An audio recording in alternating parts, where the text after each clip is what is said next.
sa maayong magbalantay, Good Shepherd Sunday. O kita nga nagpuyo o nagtubo sa mga syudad, labi na din sa Pilipinas, dili kita pamilyar nining mga karnero. Labaw na ang magbalantay sa karnero. Pero dito sa Palestine, dito sa Israel, sa Middle East, daghang kay mga uban dito mga kanang karnero, no? Mga pamilyar ka sila dito. Pag-ato mo sa Israel, naagyoy mga karnero o magbalantay sa karnero. Kay dili gyud mabuhi ang mga karnero kung way magbalantay. Tungod kay kung pasagdan ni sila, makatibulaag niya mga matay niya munang nagkinahanglan gyud og magbalantay. Ug ang magbalantay sa karnero, ang iyang trabaho, pirting lisura, pirting paita. No, it's very hard to be a shepherd, especially a good shepherd. Tungod kay to be a shepherd is a full-time job. There is no day off or kining pahulay, no? It's a 24/7 job, full-time job. Tungod kay bisag usa lang ka oras nga biyaan ang mga karnero sa magbalantay sa karnero, makatibulaag ng mga karnero, no? Nya kinahanglan gyud nga dunay magbalantay tungod kay naay mga kawatan nga mokawat sa mga karnero. Nya daghan na kay mga magbalantay sa karnero nga gipatay sa mga kawatan tungod kay musukol man ang mga magbalantay sa karnero, no, in defense of their sheep. They have to give up their lives. Munang si Hari David, so pa si mahari, usaman siya ka magbalantay sa karnero, sa iyang pagkikistorya kang Saul, ang primerong hari sa Israel, yang gisulti niya, nga daghan na siya leon nga napatay, o mga uso, mga bear, sa iyang pagdipinsa sa iyang mga karnero. No? Munang usagyod sa pait kaayong trabaho sa magbalantay, kanig yung pagdipinsa, paglaban sa mga karnero. Unya, mulaban siya, batok sa mga kawatan, labi na sa mga gitawag o mga wild animals, mga leon, mga lobo, mga hyenas, kanang mupaak, mupatay sa mga karnero. Iya gining suklan, iya gining labanan ang mga karnero, suklan niyang mga mupatay, mupaak sa mga karnero. Niya ang mabalantay sa karnero, andam gyud sa pagpatay, siyang pagpakamatay siyang mga karnero. Niya duha ni kabuok, kanang gitawag threats. There are two threats, no, nga nag-post sa kakuyaw sa mga karnero. Una, ang mga attacks from the outside, sa mga kawatan o mga wild animals, o ang mga attack inside the sa fold, no? Kung makatinir ang mga karnero o bad shepherds, mo ni pait kaayo. Kung ang magbalantay sa karnero, nakapas lang siyang sweldo, siyang kwarta, nga sinuhulan na siya, ug dunay mga problema, mudagan ni siya, iyang biyaan yung mga karnero. O daghang kayong mga rason, ngano, nga mga karnero, makatibulaag, mga matay, kung ang magbalantay, dili maayo. No? Mo ni, pait kaayo. The flock, no, the sheep can acquire a bad shepherd, ang padulngan dautan. Unang, ang nakanindot ining ang relasyon sa mga karnero o magbalantay sa karnero, kay naa diha ang kasuod. Naa diha ang kasuod sa magbalantay sa karnero sa mga karnero, no? Niya mobitaning ang mga Hudiyo sa karang panahon nakasinati sa kamaayo sa Ginoo sama sa kamaayo sa mabalantay sa mga karnero. Munang ila kining gi attribute ilang gi gisulti no nga ang kamaayo sa Ginoo sama sa kamaayo sa tinudanay nga magbalantay sa mga karnero. Kaya ato ni madungog sa mga basahon sa Salmo 23 versikulo 1 ngadto sa 6 nagingon dinhi nga nagbantay kanako ang Ginoo walay nakulang kanako. Gipapahulay niya ako sa mga lunhang sibsibanan o gitultulan niya ako sa mga tubig nga matinaw. Gilig-on niya ako, gitultulan niya ako sa dalan nga angay kong subayon, sumala siyang gisaad. Bisan pag maglakaw ako sa ngit-ngit nga walog sa kamatayon, dili ako mahadlok, Ginoo, kay nag-uban ka man kanako. Nanalipod kanako ang imong sungkod ug ang imong bunal, ang imong kaayo ug gugma, mag-uban kanako sa tibuok kong kinabuhi ug magpuyo ako sa balay sa Ginoo hangtod sa kahangturan.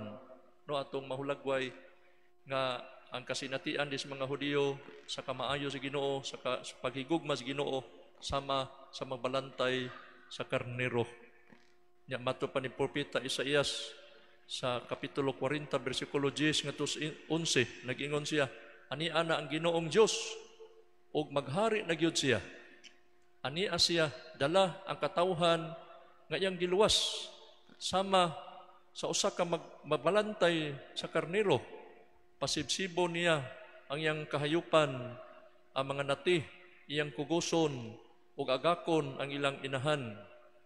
Matod pa sa Salmo 77 bersikulo 20, gitultulan mo ang imong katawhan sama sa mabalantay sa karnero uban kang Moises o kang Aaron nga maoy nangulo kanila.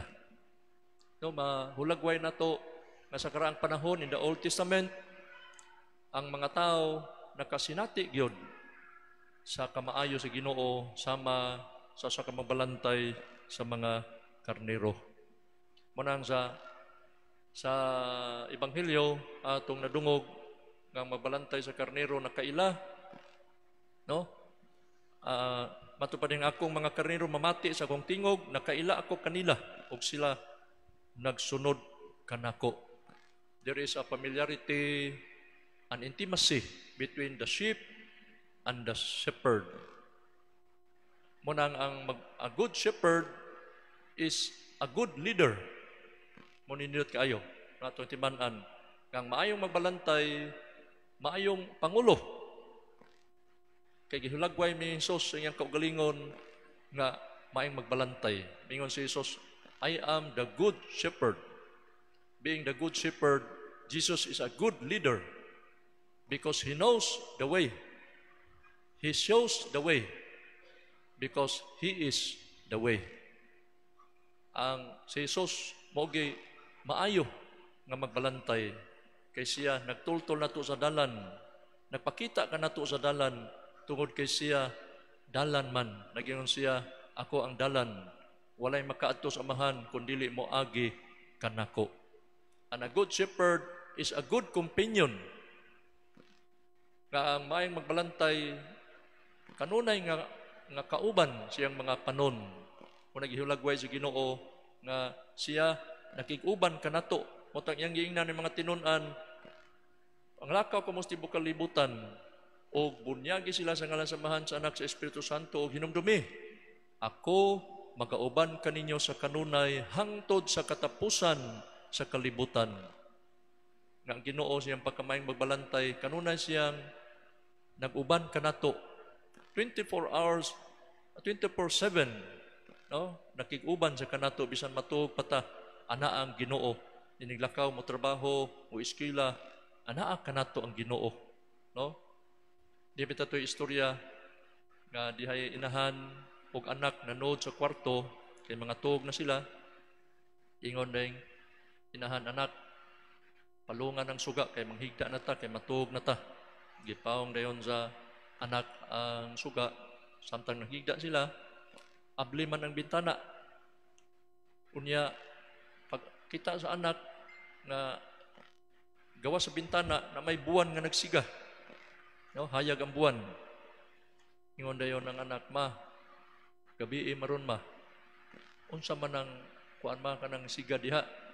Ingon ang inahan, kuan ang buwan na day, kanang unsa man ang buwan ma.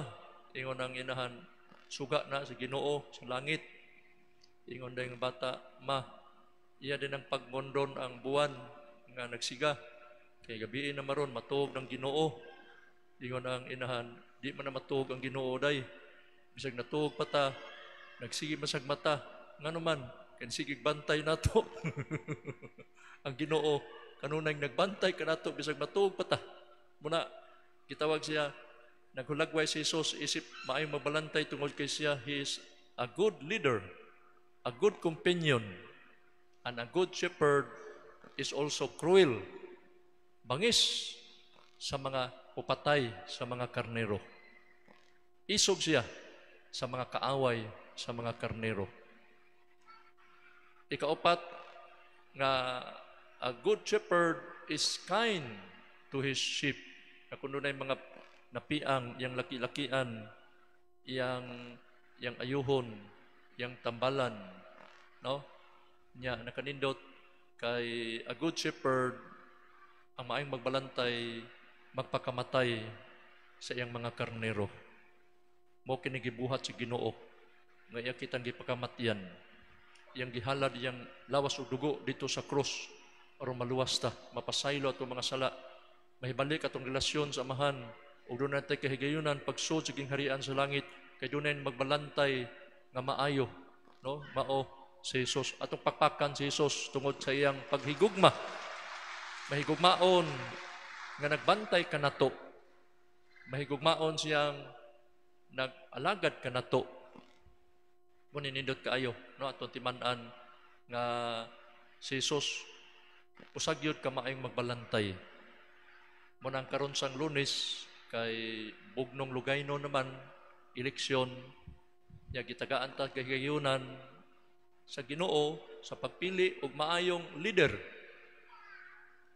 Leader nga dunay kasing-kasing sama kang Hesus, nga moalagad diha sa gugma, nga magpakamatay siyang mga karnero, nga moantos para sa uban, nga masakripisyo para sa uban, atong iampo, nga makatiniron ta kitag leader, nga moalagad kanato, nga mahigugmaon, mapaubsanon, moalagad kanato, nga mo hatag na itong kaayuhan, no? Dili lang tungod kay tungod sa mga ipanghatag, kay kung mupili kitag leader tungod las kwarta, nya wala to tan-awa nga mga leader way ayos ato mo nagingon nga usara ka adlaw na tong pahimulos, pero gatusan katuig natong pag-antos kung makapili tag leader nga way paghigugma sa katawhan. Makapili kitag leader nga ilang kaugalingon ra gitan-aw, ilang kaayuhan ra unahon sa ilang kinabuhi. Makapili kitag leader nga ilang kaugalingon may unahon, sigurohon, wa na kita. Mone hagit nato, no? Pinaagi sa tong pagbutar, pinaagi sa tong pagpili, atog yung iampo nga makatiniron ta kitag leader, pangulo, nga mangulo kanato, mugiya kanato ngadto sa sipsibanan, sa kaayuhan, sa sipsibanan nga makahatag og hayag nga kaugmaon dili lang sa atong panahon kundi sa umaabot natong mga henerasyon, no? Muna kinahanglan gyud nga atong iampo. Let us pray to God kay og unsa ra ba atong desisyon kita gyoy manubag sa Ginoo. Kung maayo natong pagkabutar, dako sa tag madawat nga kaayuhan sa Ginoo. Pero masayop kita pagbutar nining eleksyon na. Kita say manubag sa mga kadaot. Kita say manubag sa mga sangputanan sa atong mga binuhatan. Busa, mag-ampo kita sa Ginoo. Manindog kitang tanan